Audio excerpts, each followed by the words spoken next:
Hello, bonjour and buongiorno. It is January 2021 and I'm in the south of France at the Canal staircase of Fonseranes.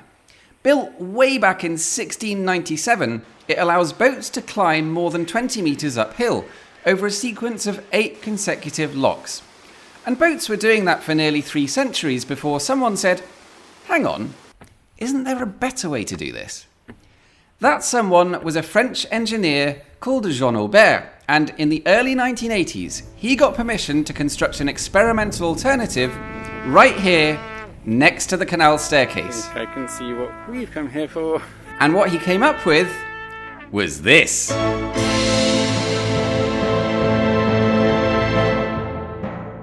So in today's video, we're answering the question, what the consecutive lock is that?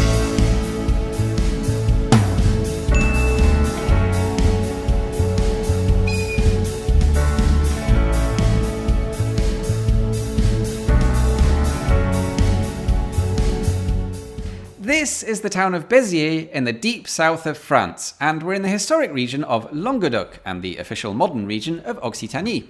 And it's a beautiful old town. It's famous for its 13th century cathedral, its annual bullfighting festival, and the local rugby club, who were the best team in the country back in the 70s and 80s. Meanwhile, geographically, the town lies at the crossroads of the River Aube and the legendary Canal du Midi. And of course, we're not here to see any of... Oh, hang on, wait, we actually sort of are. The 240 kilometre long Canal du Midi is quite simply one of the greatest engineering achievements of the 1600s. It was built to connect France's Mediterranean coast to the city of Toulouse, where it met the River Garonne, which flows into the Atlantic at Bordeaux. And because the Garonne was, according to Wikipedia, more or less navigable, when the canal opened in 1681, it meant that French boats could more or less navigate all the way from the Atlantic to the Mediterranean.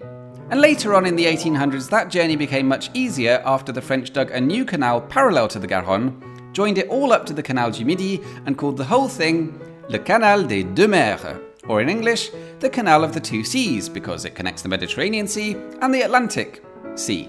Now, obviously, doing that trip in a canal boat is not as easy as all that, because for a start, the junction with the Garonne in Toulouse is more than 130 metres above sea level, which means, science fans, to get your boat from the Mediterranean Sea to Toulouse, you don't just have to get it to go along a bit, you also have to get it to go up a bit.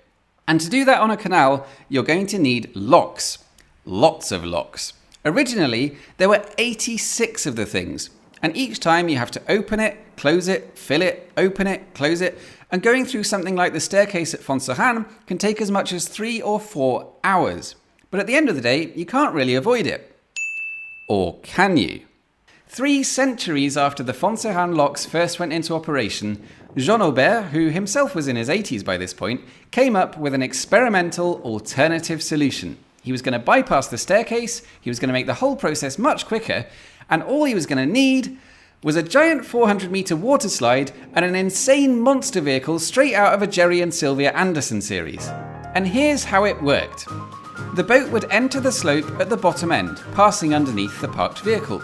Once it was in position, a barrier would be lowered into the water behind the boat, and the machine would then start, pushing the barrier, the boat, and the water it was floating in all the way up the slope.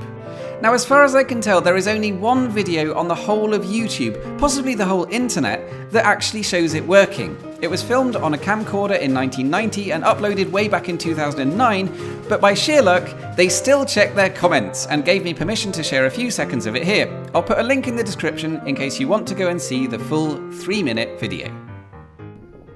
Unfortunately though, this is what the water slope and the vehicle look like today. So, what went wrong?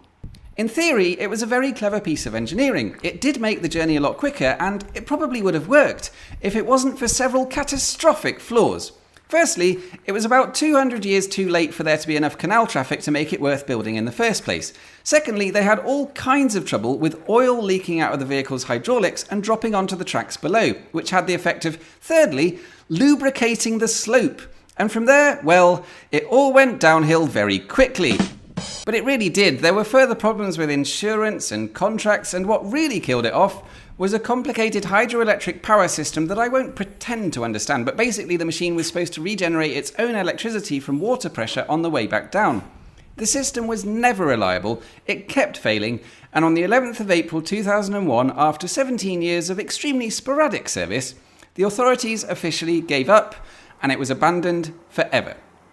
Since then, the machine has sat here in silence as a giant rusting monument to civil over-engineering. To be fair to Monsieur Aubert, it was only ever supposed to be an experiment, and in the end, it feels like he just tried too many things at once. Maybe it would have been different if he'd built a water slope but with a more conventional machine, or even built the same machine but with a more conventional engine, maybe diesel engines like he did on his other water slope at Montes. Wait, you're telling me there's another one of these? What? If you'd like to visit the monster of Fonseranes and the historic canal staircase next door, it's an easy half-hour walk along the canal from central Béziers and its railway station. The site was upgraded a few years ago. Obviously, it's all closed right now, but there's an information centre, there's toilets, there's a really nice looking restaurant, and it's all fully wheelchair accessible. Apart from the monster itself, which you're not supposed to access anyway, but because the place was closed, there was no one around to shout at me. If you enjoyed this video, please do subscribe if you haven't already so that you can get part 2, and until then, thank you very much for watching, and I will see you soon.